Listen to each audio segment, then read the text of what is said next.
All aboard.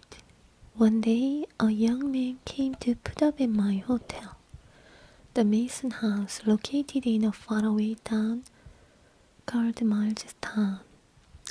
He worked for one of the oldest investment companies in New York. He came to see Mr. Edward Corsberry. According to him, Ed used to business with his company, but not any longer. So, the company decided to look up the oldest customer who hadn't been trading for a long while, and he came all the way out here from New York. Ed Carsberry, I couldn't have known Ed any better, even if he and I had been blood brothers. I saw a great open space in which to parade my gift of speaking. The young man was glad to have a chance to hear about Ed and bought me a cup of coffee.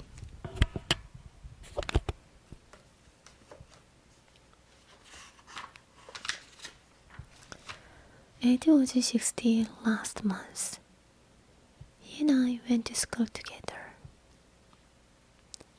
Ed was the most popular boy in the country, the smartest too. Half the businessmen in town were after him to ask to work for them when he graduated from high school. Ham had said to me, I'm going to work for Willie Steamer for a while. Then, as soon as I get a little money, I'm going to New York. They'll say I'm casted, but it makes no difference. I'm going to New York, where a fellow has a chance to do big things. I'm not going to bury myself here in Millestown. I'm not going to be happy until I hear the conductor of the New York train yell all aboard.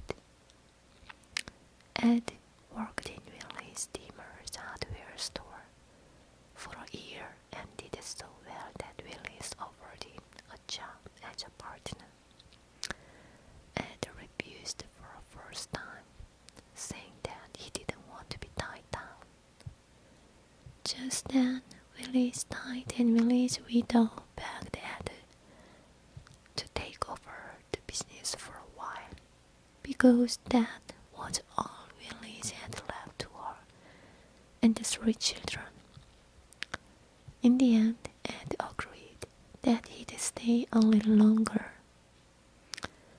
In a few months, the Dimmer hardware store was the biggest in the country, and getting bigger, and Ed was in love with Maureen Brandt, whose father was the biggest real estate man in our town.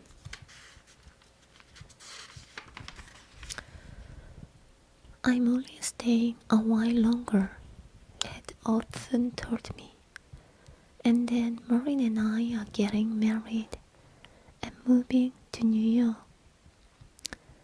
I'll be smiling all over when the conductor yells all aboard. However, Maureen got sick, and the wedding had to be postponed a couple of times.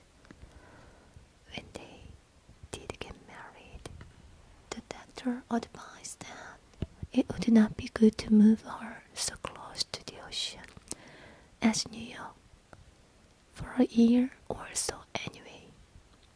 So, Ed stayed in Millestown, making Willie Steamer's widow rich, and at the same time taking a partnership in the business so that it would be easier for him to carry it on.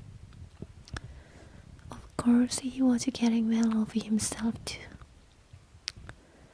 But as soon as Murray can go east, said Anne, we are going to New York. We are not going to bury ourselves in Millestown. Ed was a really ambitious fellow. Yes, he was determined to go to New York anyway. After about a couple of years, her father started a real estate development and suggested to Ed that they work together. Ed objected strongly, saying that he didn't want to get tied down because he and Maureen were surely going to New York as soon as their new baby was able to travel. But father-in-law figured that it was the way to make his business a success and made Ed his partner in the development.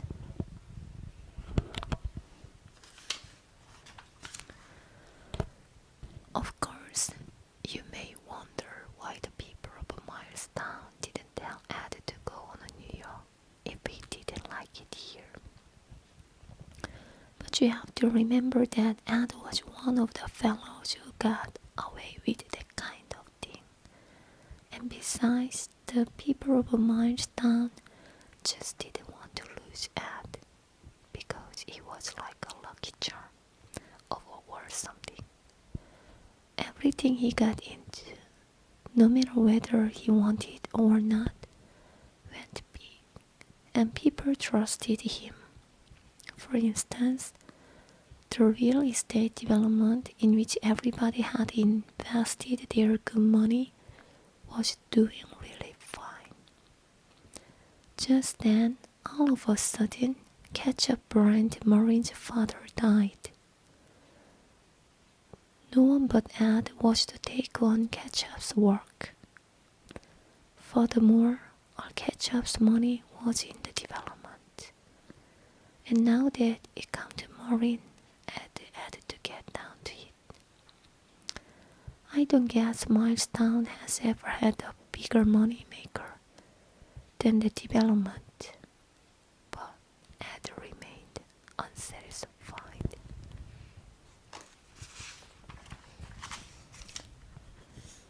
The development was a big success. Maureen had her second baby, and Ed made an arrangement with the bank to take care of his and Maureen's real estate holdings. Ed sold his half of the hardware business at a big profit and was looking for somebody to buy his house. Ham, he said to me, I'm going to New York. The time has come, and I'm still a young man. Maureen's not so well. She needs special care. And the kids will have special schools. It's only a matter of days now until I hear the conductor of the New York train yelling, all aboard. However, just at that time, the savings bank almost failed completely. Tom Staff, the cashier, ran away one night with the cash, and it looked as if most of the working people in Milestone had just become very poor.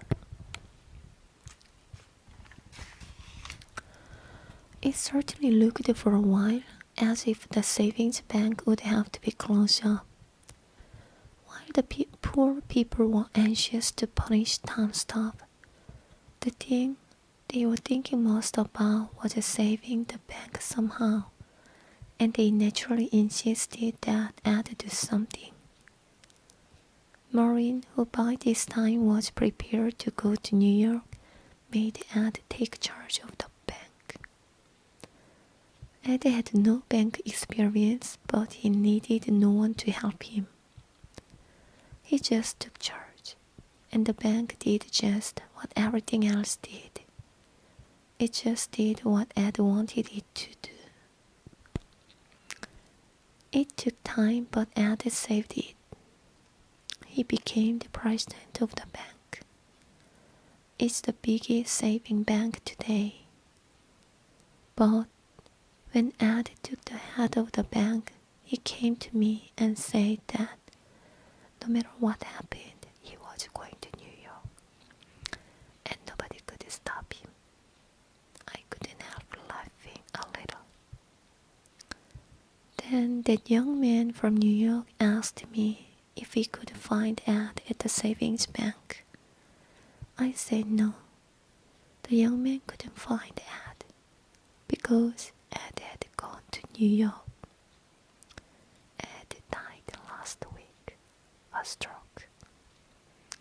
In the will he had made right after they made him head of the bank, he gave $1 million to Miles Town, and the rest to Maureen and the children, provided that they bury him in New York. He was sort of